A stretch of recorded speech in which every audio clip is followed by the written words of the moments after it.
Now, Fox 47 News brings you the exclusive story of terror from the top of a ride at Cedar Point. A couple from Holt came face to face with a tornado while trapped high in the air. The worker who was supposed to bring them back down to safety took off and left them with no escape.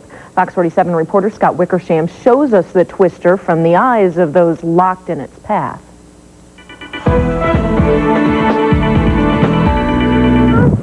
Yeah, we better get out of here. And I'm looking out and I see what looks like a water fountain out on the water.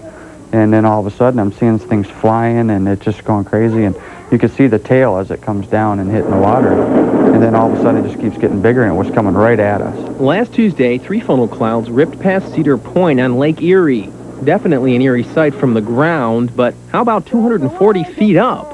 Scott Powers and his wife were at the park all afternoon, and they wanted to hit the new ride Power Tower before the rain. Oh my God! But at the top, they came face to face with a tornado. So the 240-foot drop was, well, let's just say a letdown. And once on the ground, the danger wasn't over. When we told him there was a tornado coming and he turned around and saw it, he just looked it up at the little booth that they have there, and it's like he just disappeared. And after the trauma of seeing the twister come down out of the sky, Scott and his wife were then forced to try and free themselves, all the while watching the tornado come closer. A stranger finally stopped and lifted the bars holding them in. Scott never heard any warning announcement, and he says it seemed like workers had no emergency plan.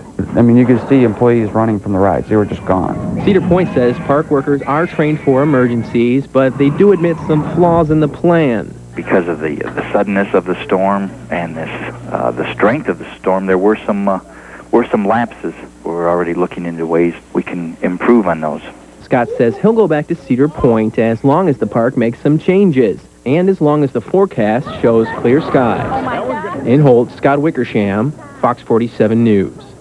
Now, many other people at the park that day also say they never heard a warning announcement. Cedar Point says it did make one, and it's now considering putting up warning sirens.